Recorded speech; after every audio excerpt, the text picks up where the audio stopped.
Welcome to Sleepy Historian, where old tales whisper by candlelight and memories gently drift into dreams. Tonight, let us journey back to a time long asleep in history. The air is cool, still almost heavy with the scent of damp earth and old stone. Somewhere in the distance, a single bell begins to ring, slow and deliberate, each note stretching into the silence before it fades. You are far from the world, you know. There are no clocks glowing on your bedside table, no faint hum of traffic outside your window. Instead, you are standing in a small bare room. Its walls are rough with age. Its only furnishings a narrow bed, a simple wooden chest, and a heavy woolen robe hanging from a peg. You are about to step into the life of a medieval monk. It is a life shaped by ritual, repetition, and a discipline that can feel both comforting and confining. Over the next 2 hours, we'll move slowly through this world. First, we'll sink into the rhythm of a monk's day, noticing the small discomforts and the subtle satisfactions. Then we'll explore the life of Hildegard of Bingen, a woman whose visions and intellect shaped the medieval church. We'll follow the quiet mystery of the Lindisfarne Gospels, a masterpiece of devotion and artistry. And finally, we'll peek into the world of an abbot, the leader of a monastery where comfort and responsibility met in a curious balance. But for now, let us begin in the darkness before the first prayer of the day. Imagine the chill of the stone floor beneath your feet, the scrape of your robe as you move, the flickering of a candle as you light it, the murmur of prayers in Latin, a language that feels both strange and sacred on your lips, the scrape of your chair as you kneel, the scent of incense mingling with the earthy smell of the room, the feel of worn leather as you hold a Bible, the weight of the book in your hands, the echo of your own voice reading ancient words aloud, the taste of thin porridge on your tongue, the clink of a wooden bowl on stone, the murmur of conversation during a break in the chanting, the sun's first light touching the rough stone walls, the gentle sway of a leaf outside your window, the warmth of the sun on your face, the sound of a hammer on metal, the sight of a craftsman's hands shaping a piece of wood, the feel of a soft cushion beneath you as you rest, the lowing of cattle in the distance, the smell of fresh bread from the kitchen, the sound of a rooster crowing, the simple joy of stretching out on a bed of straw, the endless sky above you full of stars. Now close your eyes and imagine that you are Hildegard of Bingen, a medieval mystic and writer. As a young girl, you experienced visions that foretold the future of Europe. Now a powerful abbess, you are writing about your visions, dictating words to a scribe, your quill scratching on parchment. You hear the murmur of your nuns praying in the scriptorium as you write, the scratch of their quills keeping time with yours. You are creating a legacy that will outlive you, a legacy of faith and scholarship that will shape the course of medieval thought. Next, you find yourself as the scribe copying an ancient text, the Lindisfarne Gospels. Your quill scratches across the page, careful not to spill ink on the delicate vellum. You look up to see the master illuminator at work, his brush dancing across the page, bringing the words to life with images of Christ and the Virgin Mary. Around you, other monks work, their quills scratching, their voices murmuring as they chant. Outside, the wind howls, but within these four walls, there is peace. When you finish your round, you join the others in the refectory for a simple meal of vegetables, bread, and cheese. Afterward, you return to your cell to prepare for evening prayer. As the sun sets, you gather with the other monks in the chapter house. Together, you pray and sing, your voices echoing in the high vaulted ceiling. After Compline, you return to your cell for the night, the chill of the stone floor, a reminder of the cold world outside. As you pull your blanket around you, you feel a sense of peace. Despite the hardships of your life as a monk, you wouldn't trade it for the world. In 12th century France, the forest was a dangerous place. Bands of armed men roamed the woods, preying on lone travelers or villages too small to defend themselves. It was a place where brute strength and cunning were the measure of a man. Yet for one night, it was home. Her name was abbot of Bingen, and she had been living in the forest for almost 2 years. She had made a vow to God to live as a hermit, and she would have preferred to live in a cave, but that's what her father, the Lord of Vermandois, had given her. He had bought her a small clearing surrounded by trees, near a river that gave them water, and he had built her a simple cottage. But the rest was on her, and so now she struggled to keep herself alive in the middle of the forest, building her house and growing food. This wasn't easy. Just getting enough to eat took a lot of effort. She hunted wild animals with a bow and arrow, fished in the river, gathered berries and fruit from the trees, and foraged for edible plants. Sometimes she got rabbits or other small animals in her traps, and once she managed to catch a deer, which she salted and dried over a fire. The thing was, despite her best efforts, there were times when there was just nothing to eat. Once, for example, she ran out of flour and needed to get more. So she set out for the nearby town. She wanted to trade some of the skins she'd collected for flour, but she couldn't just walk into a town full of men. Women weren't allowed to enter a town alone. They always had to go with a male escort. Luckily, a young squire named Thierry was willing to accompany her. Now, despite the fact that they were alone in a forest, she didn't really worry about being attacked. While she was inside the cottage, she had a crossbow. When she went outside, she carried a sword, a dagger, and a shield, and she knew how to use them. She had to. She was a knight after all. Also, she wasn't exactly defenseless. Despite her lack of training, Thierry was a nice guy, but not particularly bright. That's why he was assigned as a servant and not as a fighter. As they approached the town, she told him, "If anyone bothers you, tell them we are brother and sister." He looked at her as if confused, and then, "But you're not my sister." "That doesn't matter," she said with a smile. She supposed that looking like a married couple would help too. Sure enough, as soon as they entered the town, people started asking her, "How is your husband treating you, my dear?" "Oh, he's good to me," she replied with a wink. No one suspected a thing. While trading her skins for flour, she noticed a beautiful white dove in the arms of a young woman.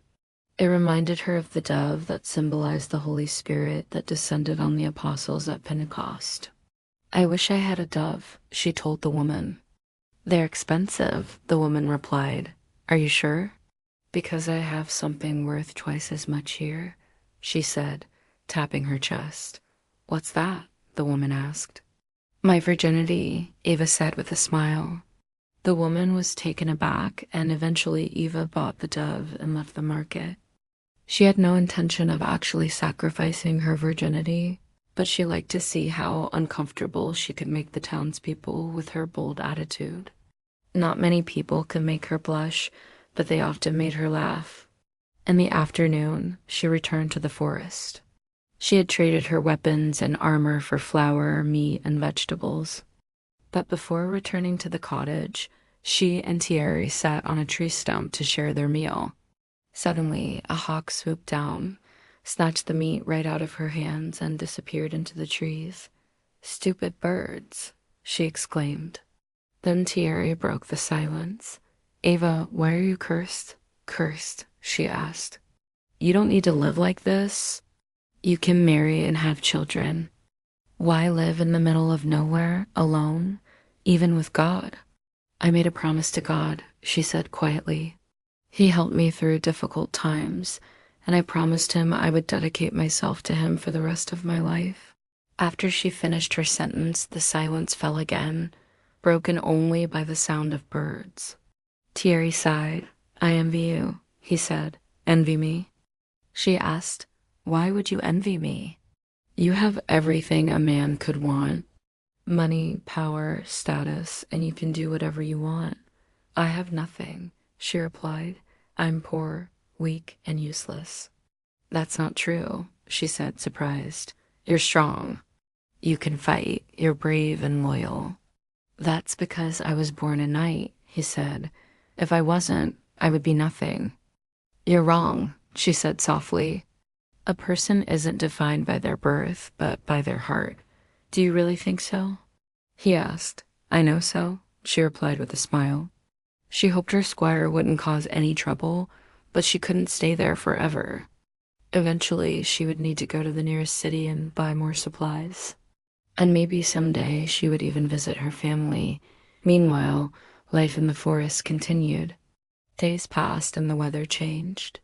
One morning, she woke up to find that the leaves had turned golden and red and were falling from the trees.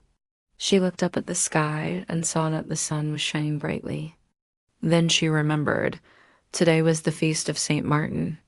That meant that she should do something nice for someone. She thought about the poor people in the cities who didn't have enough to eat. So the next day she packed her bag and went to the nearby town.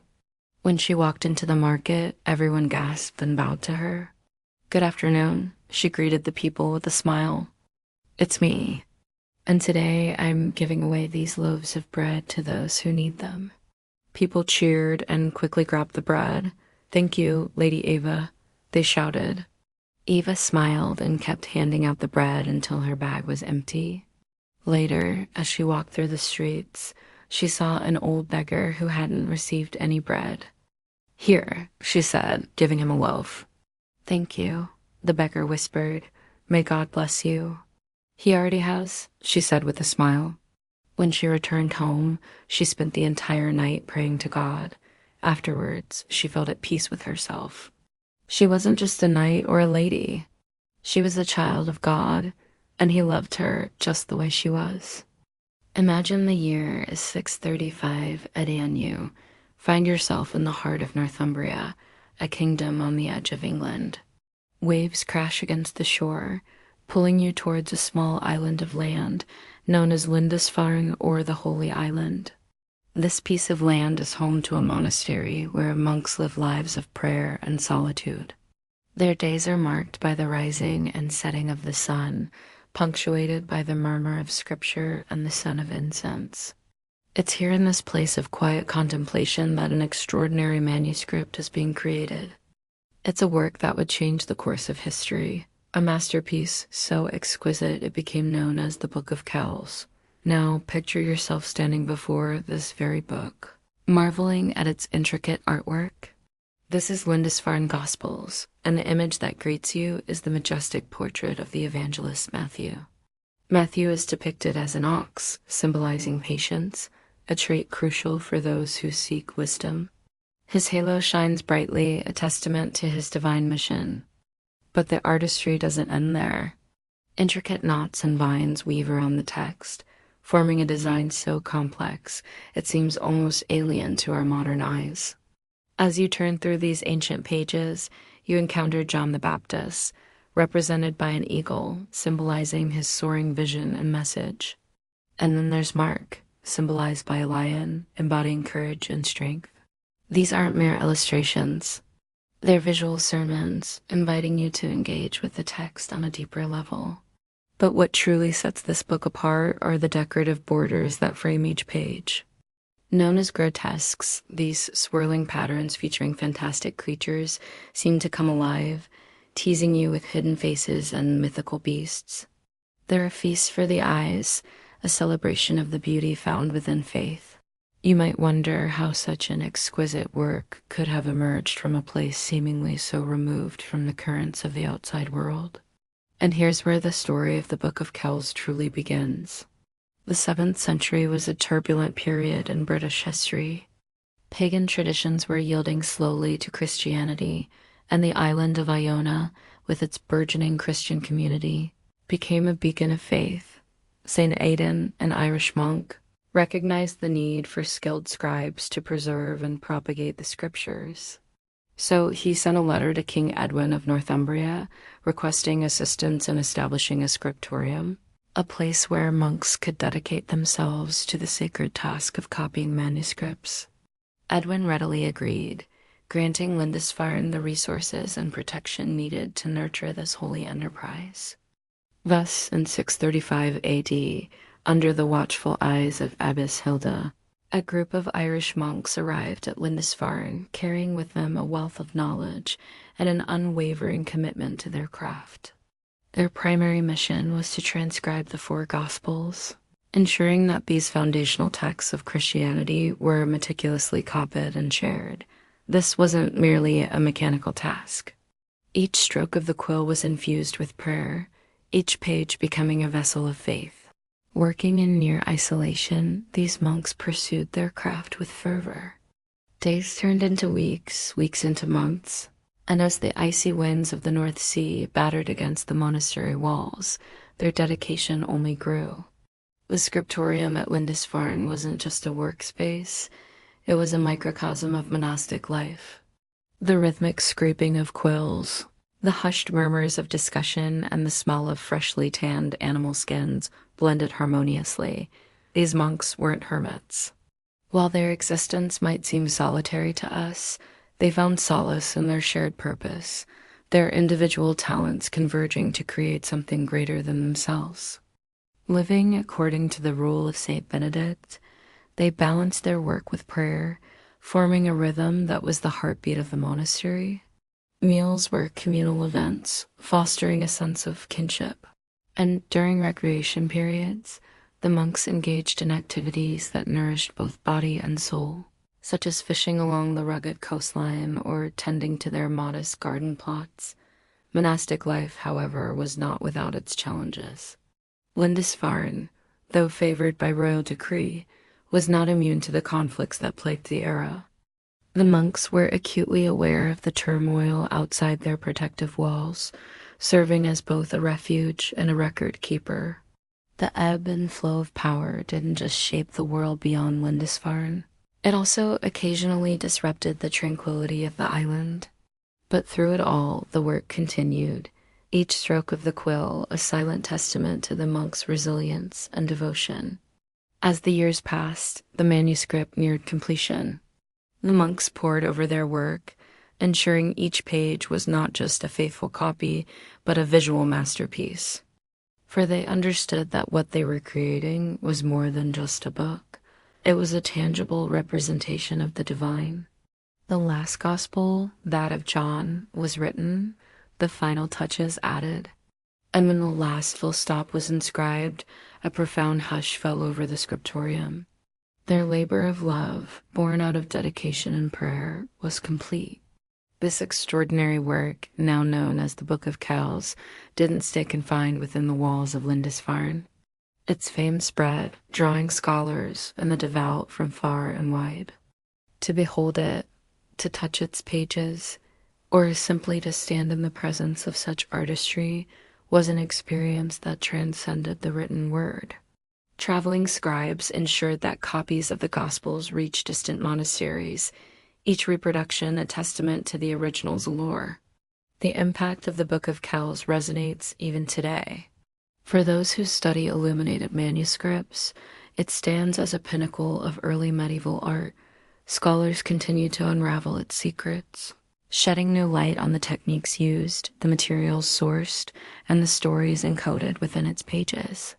For Christians, it serves as a powerful reminder of the Gospel's enduring message. And for anyone who appreciates the human spirit, it stands as a tribute to the monks of Lindisfarne, whose dedication gave birth to a masterpiece.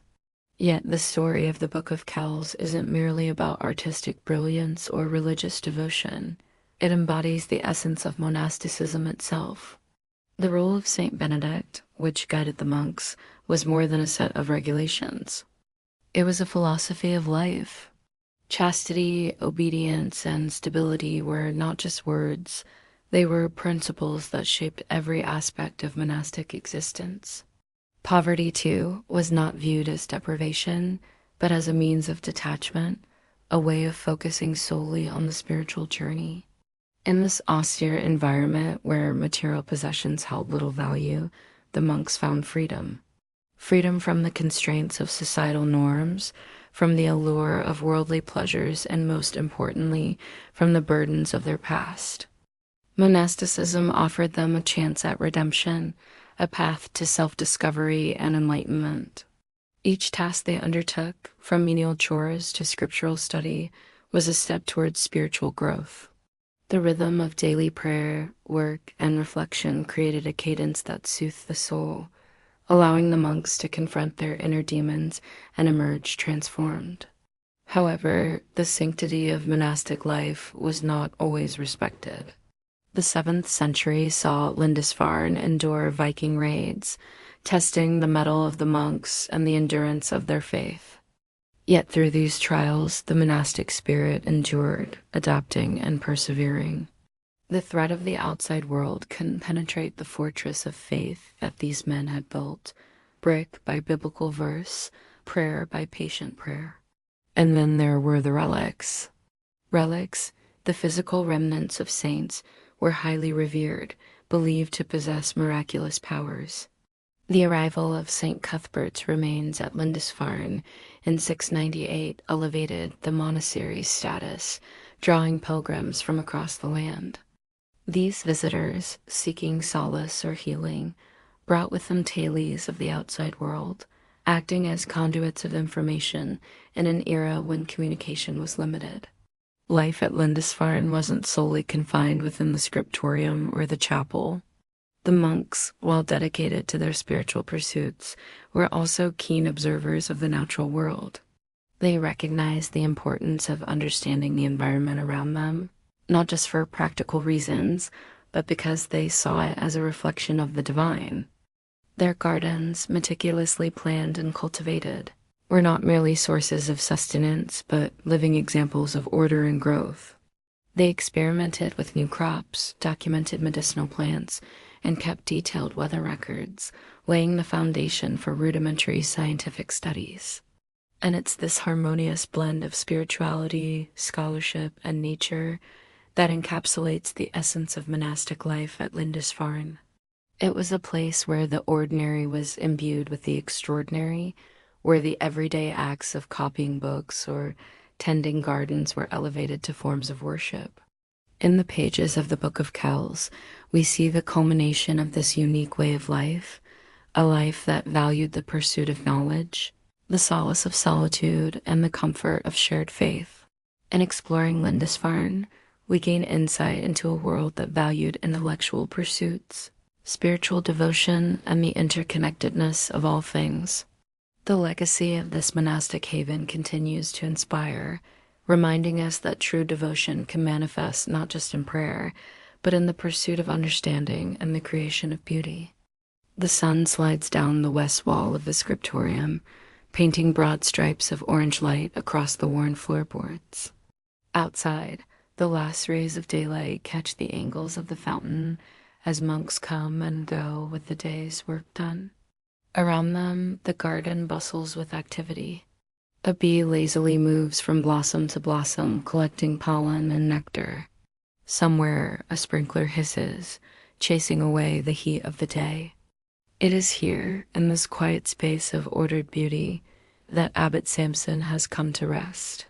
He sits on a low stone wall, the rough surface cool beneath him, and watches the late afternoon light fade into dusky blue. Welcome to this house. Here, inside these peaceful walls, you can step away from the distractions of daily life and explore the rich history of the places, people, and stories that have shaped our world. Join us as we bring history to life through the stories contained within these 4 walls. And today, we're stepping into the cloistered gardens of a medieval monastery. It is 1164, and Samson, abbot of Marmaudier, has stepped away from his duties for a moment. He feels the fatigue of a life well lived settle into his bones, the stiffness of age creeping up his neck and shoulders. The mild discomfort is a welcome sensation. Samson knows he cannot hold off time forever. Even the sturdy walls of Marmion and the sturdy routine of the Benedictine life cannot stop the relentless passage of the years. Still, there is peace in this thought. He has led his monastery through times of plenty and times of want. The long struggle to rebuild after a fire in 1127 is almost forgotten now. The rebuilding nearly complete, new chapters are being written in the life of Marmaudier. A recent visit from King Louis VII went well. The royal donation of a hunting lodge to expand the abbey's lands will bring in more income and more prestige. It seems the Lord has smiled on the community Samson has led for the past 2 decades. As darkness begins to fall, the other monks return to the scriptorium to begin evening prayer. Samson lingers, watching the fireflies blink on in the gathering dark. Soon he will join his brothers, and together they will give thanks for the day and prepare themselves for sleep. This routine has been the bedrock of Samson's existence since he took his vows as a young man more than 50 years ago. He remembers the day vividly. He had been restless in his soul, unsure of his path. Then he felt called to prayer and contemplation.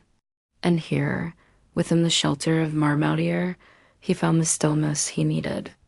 Now, all these years later, his vows renewed, he looks back on a life well spent, a purpose fulfilled.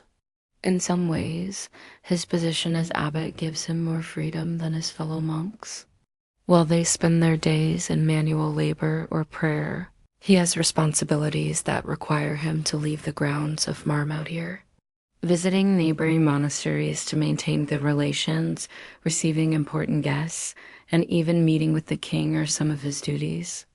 His fellow monks respect him, but there is a limit to his authority. Samson's position comes with obligations, but also limits. Ultimately, the final say in the running of Marmalade rests with the chapter, the elected body of elder monks. Any major decision Samson wants to make must first be approved by them. For instance, while he has grand ambitions for the monastery, such as expanding its library or renovating one of the buildings, he cannot begin work until he has the chapter's approval.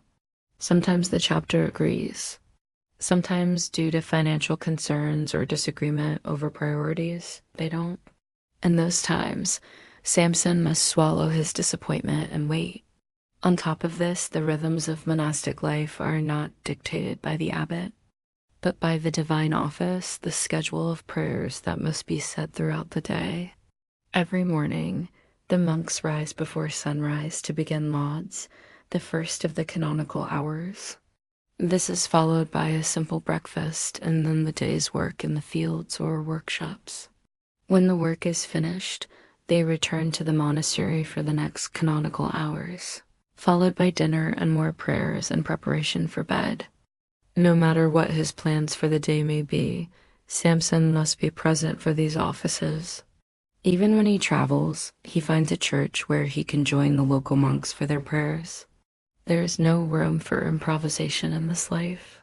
And yet, despite these demands on his time, Samson cherishes his role.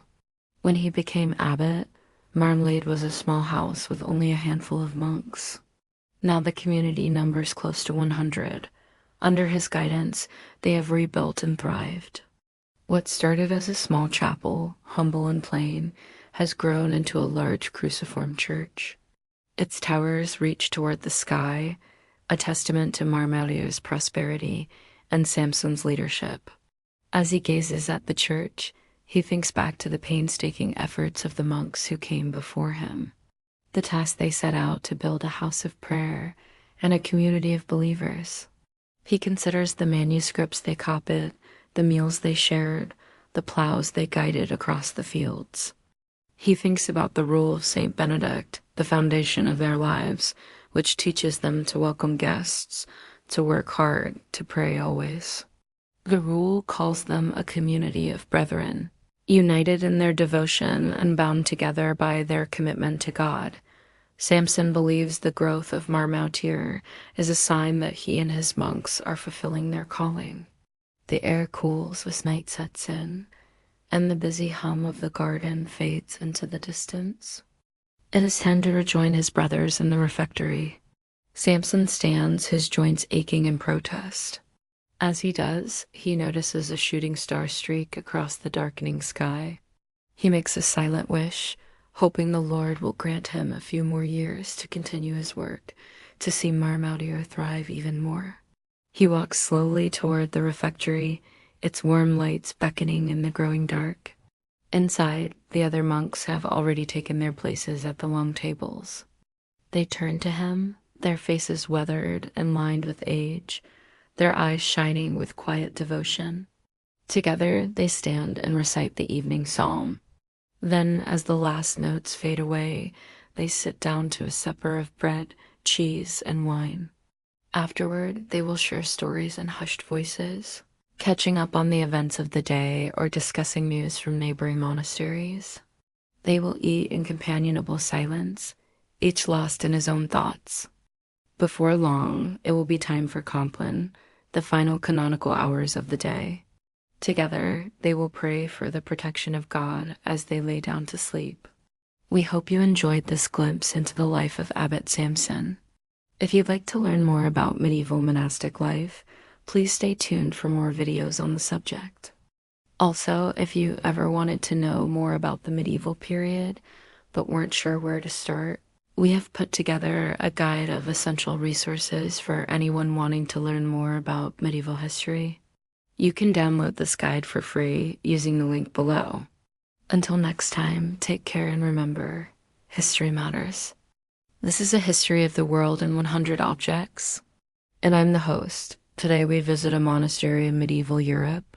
Now, when I think of a medieval monastery, I think of stone walls and soaring arches, of monks in robes hunched over ancient texts, but this vision is colored by centuries of romanticism and legend. But what did a typical monastery look like? What did everyday life hold for those who lived there? To understand this, we need to start with the layout. Monasteries were centers of religious life, usually housing a community of men called monks who dedicated themselves to a life of prayer, work, and study. At the heart of the monastery was the church, which doubled as a space for communal worship and a symbol of the order's piety. Flanking the church were the main buildings for the community, including the dormitory for the monks, the refectory for eating, the scriptorium for writing, and the chapter house for meetings. Other structures dotted the site, like kitchens, storehouses, workshops, and gardens, all tended to by the monks.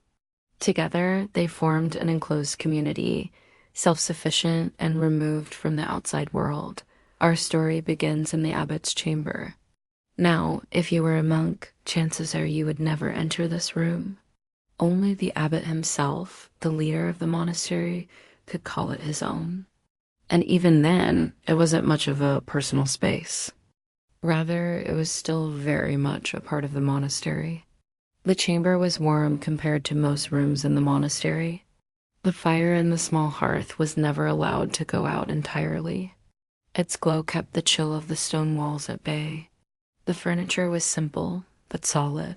A heavy desk of oak, a chair with arms, a small chest for personal possessions.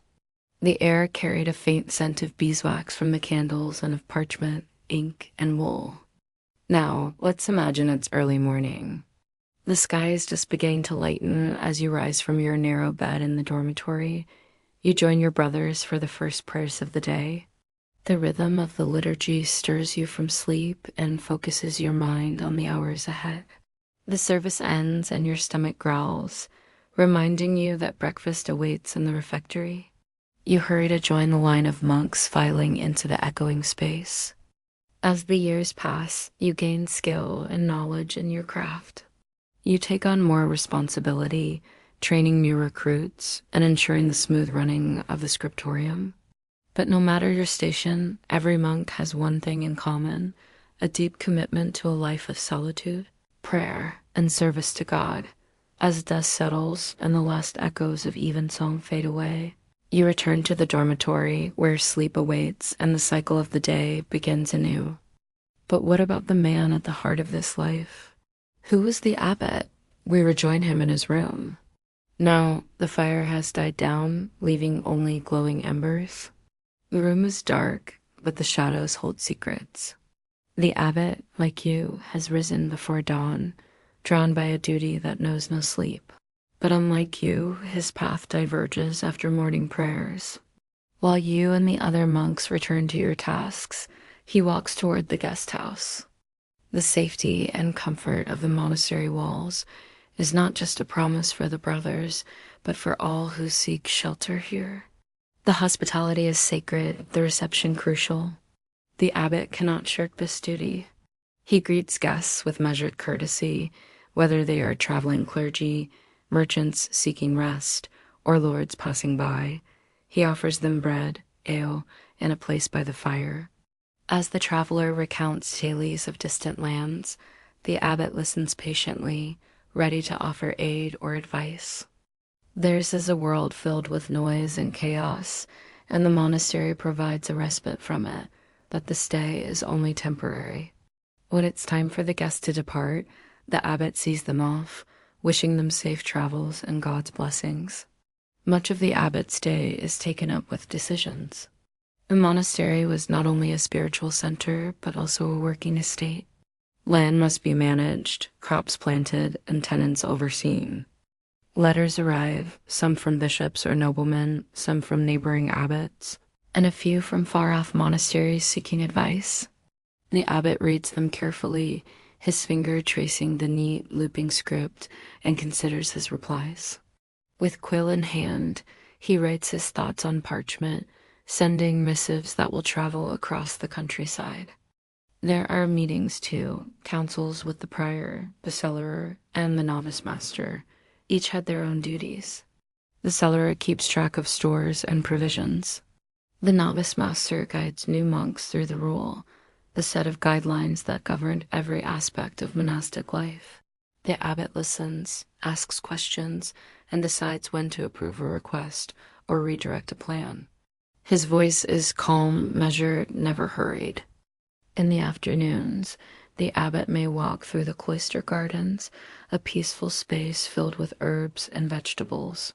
He pauses to speak quietly with the gardener, noting what has flourished and what has struggled in the season's weather. He visits the barns, checking the grain stores, the condition of the tools. A good abbot knew not only the prayers and scriptures, but the practical workings of his community. And while his life was filled with purpose, it was not without its privileges. The abbot ate his meals in the same refectory as the other monks, but his portion was often a little better, not indulgent, but more generous. A thicker slice of bread, perhaps, or a piece of cheese from the monastery's own herd. On feast days, he might drink wine instead of ale, and he will be seated at the high table, facing the length of the room. This was a position of honor, but also a reminder. The abbot was not only the leader, but a symbol of the monastery's success. If the community prospered, it was due in part to his guidance. If there were problems, they fell on him first. Just as the sun dips below the horizon, you return to the chapel for the final prayers of the day. The candlelight softens the hard lines of the abbot's face. His hands rest on the edge of his wooden stall as the chanting rises and falls. He knows that tomorrow will bring the same duties, letters, decisions, counsel, and the steady maintenance of the life within these walls. In the quiet after Compline, when the monastery sleeps, he may sit alone for a while by the embers of his fire. Outside, the wind moves softly across the fields. Inside, the silence is complete. You and the other monks have long been asleep. The rhythmic breathing of the community echoes in the darkness, a lullaby woven from centuries of slumbering bodies and whispered prayers. It is in this silence that the abbot reflects on the day, on the long chain of days that have come before, a rhythm stretching back generations, and likely to continue long after he is gone. And now, as the fire dies down, so too does our journey. From the barefoot steps on the cold stones before dawn, to Hildegard's luminous visions, to the delicate knots of the Lindisfarne Gospels, and the abbot's steady governance, we have walked the length of a monastic day and beyond. Thank you for joining me on this episode of A History of the World in 100 Objects. I hope you enjoyed this glimpse into a medieval monastery. Don't forget to subscribe for more journeys through time and space. Until next time, keep asking questions. The monastery is quiet now. The bells have fallen silent, their last notes fading into the stillness. The corridors are empty, save for the soft flicker of a candle left to burn low in its holder. Outside, the night air wraps around the stone walls, cool and damp, carrying with it the faint scent of earth and wood smoke. You might imagine yourself here, the heavy wool robe resting on your shoulders, the quiet weight of the day pressing gently down. The world beyond these walls feels far away, its noise and haste softened to a distant memory. Inside, everything is measured, predictable, unchanged. We have walked slowly through this world together, feeling the cold of the stone floors beneath bare feet, hearing the slow chant in the chapel before dawn, watching ink flow across vellum in the steady hand of a scribe. We've stood in Hildegard's garden, the scent of rosemary and mint drifting on the air. We've turned the painted pages of the Lindisfarne Gospels, each knot and curve a patient prayer. We've stepped into the abbot's warm chamber, hearing the quiet decision-making that shapes an entire community. It was a life of devotion, of repetition, of endurance. A life bound by the rule and by the slow turning of the seasons. In many ways, it was harder than the lives most of us lead now. But in its rhythm, there was a kind of constancy, a shelter from the uncertainty of the outside world. As you rest now, you might picture the slow breathing of the monks asleep in their cells, the faint crackle of the last embers in the hearth, the deep, steady silence that settles over the cloister after midnight. And in that silence, you might feel your own breathing slow, your mind quiet, and the weight of the day slip gently away. Sleep well. Tonight's story comes to a close. If your eyes have gently shut, then I wish you a deep, peaceful sleep until we meet again in the next dream.